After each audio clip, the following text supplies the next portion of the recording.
नमस्कार दोस्तों, बात करते हैं एक केस की। Bajaj Alliance versus Bhima. ये केरला हाई कोर्ट का एक केस है। रिसेंटली केरला हाई कोर्ट ने इस मामले में अपना डिसीजन दिया है।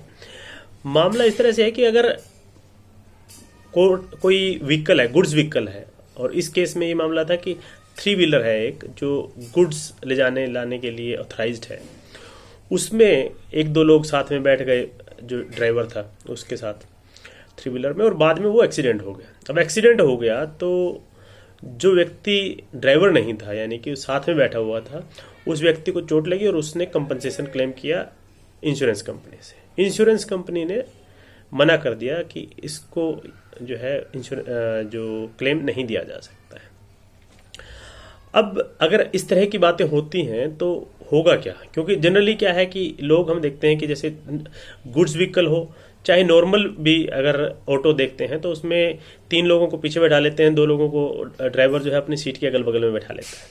अब नॉर्मली कुछ नहीं होता तो कुछ नहीं होता है, लेकिन अगर एक्सीडेंट हो जाए तो उन व्यक्तियों को जो ड्राइवर की सीट शेयर कर रहे हैं एक तरह से, उनको क्लेम मिलेगा कि नहीं मिलेगा, ये क्वेश्चन है। तो इस तरह का ये जो मामला था, ये गुड्स व्हीकल से संबंधित है। एक ऑटो थ्री व्हीलर जिसमें पीछे सामान रखा हुआ था और आगे जो है ड्राइवर के साथ सीट शेयर करके जो है लोग बैठे हुए थे।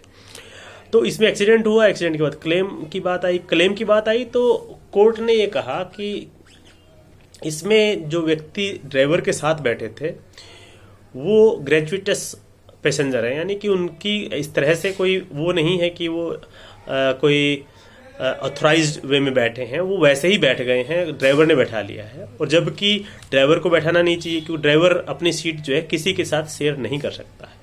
फिर मोटर व्हीकल एक्ट में सेक्शन 147 है, जो ऐसे मामलों में अगर जो इंश्योरेंस पॉलिसी हुई है तो इंश्योरेंस कंपनी की लायबिलिटी कहाँ तक है। तो कुल मिलाकर के इसमें कहा गया कि जो कंपनी है, क्योंकि कंपनी ने अपनी तरफ से, जो कंपनी का आर्ग्यूमेंट था, ये यही था कि जो ग्रेजुएटस पैसेंजर है उसको कंपनी इंश्योरेंस पॉलिसी के तहत क्लेम नहीं दे सकती है, और कोर्ट ने इस बात को माना भी।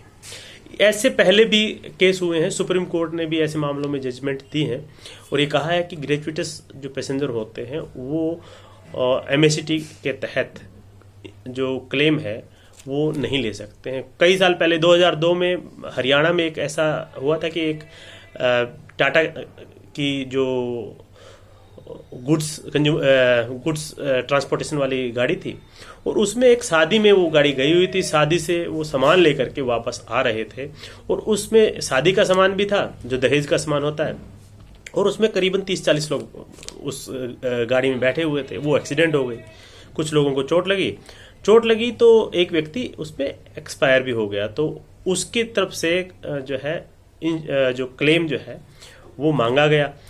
तो कोर्ट में जब आर्ग्यूमेंट हुई तो बात ये हुई कि भाई अगर जो गुड्स वाली गाड़ी है, गुड्स ट्रांसपोर्ट वाली गाड़ी है, तो उस पर अगर जो सामान जिसका जा रहा है उसका ओनर होगा तो उसको इंश्योरेंस क्लेम मिल सकता है, या तो कोई उसका एक रिप्रेजेंटेटिव हो सकता है कि जो सामान को ले जाते वक्त उस गाड़ी में साथ में बैठा हो, तो उसको भी मिल सकता है। लेकिन उस पर्टिकुलर केस में ये कहा गया कि करीबन 30-40 लोग उस गाड़ी में थे। अब 30-40 लोग जो है उस सामान के लिए एक तरह से उस ओनर की तरफ से रिप्रेजेंटेटिव नहीं हो सकते उसको सामान को ले जाने के लिए। वो वैसे ही गाड़ी में बैठे थे, उनको ग्रेजुएटस पैसेंजर माना गया। और उसमें उस समय सुप्रीम कोर्ट ने कहा कि ऐसे मामलों में ग्रेजुएटस पैसेंजर जो है, जो गुड्स ट्रांसपोर्ट वाली गाड़ी में बैठ जाते हैं या ड्राइवर बैठा लेता है, उनको मोटर एक्सीडेंट क्लेम जो है नहीं मिल सकता। इस मामले में भी, क्योंकि जो केरला का ये केस है, केरला हाई कोर्ट का केस है, और इसमें सुप्रीम कोर्ट के कुछ केसों का जिक्र करते हुए केरला हाई कोर्ट ने ये कहा है कि जो थ्री व्हीलर है गुड्स ट्रांसपोर्ट के लिए, उसमें शेयर जो ड्राइवर है अपनी सीट किसी के साथ शेयर नहीं कर सकता, और उसने शेयर की है वो गलत किया है। और इसमें जो साथ में जो व्यक्ति है वो जो है न ओनर है, न उस सामान ले जाने वाले, जो सामान जा रहा है उस सामान के ओनर का कोई रिप्रेजेंटेटिव है। इसलिए इस व्यक्ति को जो है मोटर एक्सीडेंट क्लेम के तहत जो कंपनसेशन है वो नहीं दिया जा सकता है। तो ऐसा मतलब ये केवल और केवल इसको इस हिसाब से भी देखना चाहिए कि कई बार जो गाड़ियां होती हैं ट्रांसपोर्ट गुड्स वाली, उसमें लोग बैठ जाते हैं, नहीं बैठना चाहिए। इमरजेंसी में लोग बैठते हैं, और अगर बैठे हैं तो अगर कल को कोई एक्सीडेंट हो गया तो आपको उसमें कंपनसेशन मिलने वाला है नहीं।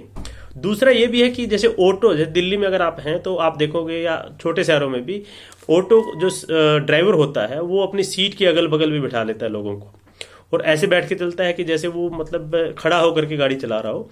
तो ऐसी परिस्थितियों में अगर कोई एक्सीडेंट होता है तो उसमें भी अगर वो इंश्योरेंस कंपनी के पास मैटर जाएगा, तो जब एमएसटी का मैटर जाएगा और इंश्योरेंस कंपनी उसमें पार्टी बनेगी, तो वो डेफिनेटली इस बात को उठाएंगे कि भाई आप ड्राइवर के साथ कैसे बैठे थे, उस सीट पर कैसे आप बैठ सकते हैं, या ओवरलोडिंग की भी बात हो सकती है। तो इस तरह से मतलब लोगों को कानूनों के बारे में जानकारी रखनी चाहिए, और इस तरह से अगर आप करेंगे तो मतलब जैसे आपको जानकारी होगी उसकी, तो कल को कोई दिक्कत हो जाए, कोई ऐसी परिस्थितियां आ जाएं, तो आप उनसे पहले से जानकारी होगी तो बच सकेंगे, नहीं तो फिर आपको चोट भी लगेगी और आपको कुछ मिलेगा भी नहीं।